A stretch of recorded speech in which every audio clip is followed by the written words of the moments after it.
Essa semana eu estou falando sobre a questão da logística reversa. Eu gravei um vídeo anterior que diz respeito à questão da logística reversa das embalagens em geral no Mato Grosso do Sul. E esse vídeo agora é um vídeo um pouco mais com enfoque jurídico, tanto para público, advogados, estudantes e também para consultores ambientais, para entender um pouco mais o que é logística reversa e especialmente a logística reversa das embalagens em geral. Bom, o conceito de logística reversa está como uma das ações possíveis de um conceito maior, que é da responsabilidade compartilhada pela vida dos produtos. Então, a responsabilidade compartilhada são aquelas ações dos fabricantes, comerciantes, distribuidores, consumidores, poder público, integrantes de coleta, para reduzir e minimizar os impactos dos produtos que são colocados dos resíduos sólidos. E essa responsabilidade compartilhada, ela tem, por exemplo, outras ações que não de logística reversa. Um exemplo que a gente pode citar, a questão de materiais que permita maior reutilização. Quer ver um caso que todo mundo conhece? Os copos de requeijão ou massa de tomate. Ele não é uma utilidade de reuso como uma embalagem retornável, mas ele é um reuso que muita gente usa em casa. Vai me dizer que você não tem um copo de requeijão ou de massa de tomate em casa. Então esse é um exemplo de responsabilidade compartilhada que evita que esse material vá para o meio ambiente. Um outro exemplo, a questão de produtos com menos volume de material. Se você procurar na internet, as garrafas PET com os anos foram diminuindo o peso, a quantidade de plástico utilizada nela. Então, isso é um exemplo de responsabilidade compartilhada do setor produtivo na linha de usar menos recursos naturais e de também ter menos material para voltar em termos de peso, né, no caso das garrafas PET. Há algumas situações também, como venda de produtos a granel, tudo isso pode ser colocado como uma ideia de responsabilidade compartilhada. Mas a logística reversa, então, o que é a logística reversa? A logística reversa, também conhecida como responsabilidade pós-consumo, ou uma das espécies de responsabilidade pós-consumo, e aí se você quer saber um pouco mais desse tema, procura com o meu nome e responsabilidade pós-consumo, porque tem um artigo na internet sobre esse tema. A logística reversa então, são aquelas obrigações, conjunto de ações, de procedimentos que os distribuidores, os fabricantes, os comerciantes, os importadores adotam e os consumidores adotam para que esse produto retorne ao setor, ao ciclo produtivo, seja para reutilização, para reciclagem ou para outro tipo de tratamento, ou ao final, para uma questão de disposição final ambientalmente adequada nos aterros, ou seja, remessa nos aterros. E a logística reversa, pela Lei da Política Nacional de Resíduos Sólidos, ela traz a questão, alguns sistemas que já existem no Brasil, sistema de embalagens de agrotóxicos, de pilhas e baterias, pneu, óleo lubrificante, lâmpada, eletroeletrônico, mas nós vamos tratar, eu vou tratar hoje aqui mais especificamente do sistema das embalagens em geral. O que são as embalagens em geral? São aquelas embalagens de produtos em geral que são colocadas no mercado comum. Aquela latinha de cerveja, garrafa de cerveja, aquele pacote de biscoito, aquela embalagem da manteiga utilizada, tudo isso, a caixa de sapato, todas essas situações são as embalagens em geral. Então, o primeiro conceito que nós temos que ter noção que a Lei de Resíduos Sólidos exigiu foi que o sistema de logística reversa deve ser independente do poder público. Ele deve implementar procedimentos de compra de produtos ou embalagens usadas, ou disponibilizar PEV, e atuar com as cooperativas e associações de catadores em geral.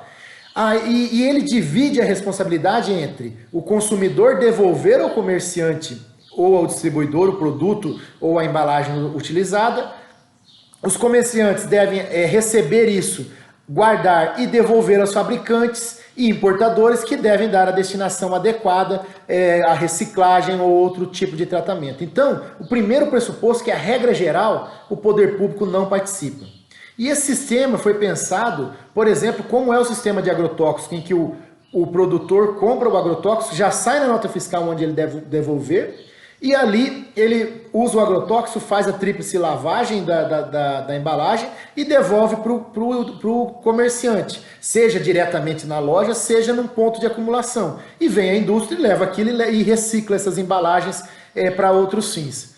O problema é que no que diz respeito às embalagens em geral, isso é praticamente impossível no Brasil, porque nós temos a coleta porta a porta, a coleta através de coleta seletiva, então tem que haver uma integração entre a coleta seletiva, o sistema de coleta e a questão. E o que a lei traz sobre isso? A lei traz que se o poder público participar, isso deve ser previamente acordado, num termo de compromisso, num contrato, e remunerado. Portanto, a lei deixa clara que todas essas embalagens que são colocadas pós-consumo são de responsabilidade do setor empresarial. O poder público não deveria coletar essas embalagens e se participar de algum ponto, seja na coleta, seja na triagem, ele deve ser previamente acordado e remunerado. Não é isso que acontece no Brasil, mas é o que acontece na lei.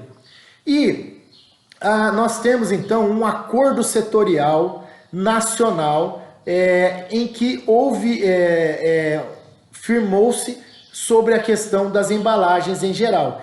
Qual o problema, entre outros problemas que se questiona esse acordo? Um dos problemas desse acordo é que ele foi colocado apenas para cidades sedes da Copa do Mundo, portanto não abrange o Brasil inteiro. E além de tudo isso, ele foi colocado para cidades sedes e não abrange o Brasil inteiro. Só que nós temos então também agora um outro acordo setorial específico para as latas de alumínio. E nesse acordo setorial geral das embalagens em geral, uma meta que ficou colocada lá é a recuperação de 22% das embalagens colocadas em consumo. Ele coloca outras metas, como PEV e tal, mas que para fins do nosso vídeo aqui não tem muito interesse. E o que é mais interessante? Nesse acordo setorial, foi firmado por algumas empresas, várias empresas, através de suas associações, e posteriormente a isso, veio um decreto que se chama Decreto da Isonomia. As pessoas conhecem por Decreto da Isonomia, que é o Decreto Federal 9.177 de 2017, que traz a obrigação de mesmo quem não firmou o acordo setorial, tem que cumprir no mínimo as mesmas condições daquele acordo setorial firmado. Dentro ainda da questão de logística reversa, o fundamento dessa exigência é o fundamento do princípio do usuário pagador ou do poluidor pagador. O que é esse princípio? Se você quiser saber mais sobre princípios, tem um vídeo meu também no Instagram, mas o princípio do poluidor pagador não é aquele eu vou poluir, então eu pago, não. É a internalização dos custos ambientais. Então, se as empresas tiverem que adotar um sistema de logística reversa para recolher todas as embalagens depois de venda dos seus produtos, isso é um reflexo do poluidor pagador. Ela vai ter que internalizar esse custo de retorno dessas embalagens, seja por meio de reutilização, seja por meio de reciclagem, internalizar isso no custo do produto, e esse custo desse produto começa a refletir mais o seu custo ambiental verdadeiro. Porque o que acontece hoje é que uma empresa vende, por exemplo, uma garrafinha de vidro de cerveja, e muitas vezes esse vidro é inviável o retorno para ele para reciclagem, e quem acaba pagando a conta é o poder público, que vai ter que destinar esse vidro lá num aterro sanitário, isso quando não vai para os lixões do Brasil afora. Bom, então quem está pagando é toda a sociedade, e a lógica é que quem pague seja, as empresas nunca vão pagar, quem vai pagar é o consumidor, né? Mas esse preço vai vir embutido lá na questão do preço do produto, uma vez que será obrigatório que as empresas façam essa devolução. Então era isso que eu queria falar para vocês sobre a questão da logística reversa, as obrigações previstas, a obrigação da independência do poder público não poder atuar, e se ele atuar tem que atuar de forma previamente acertada e remunerada, e especialmente no que diz respeito às embalagens em geral, falar que existe então esse acordo setorial em geral, e existe um acordo setorial das embalagens de alumínio que colocam essas metas que devem ser cumpridas.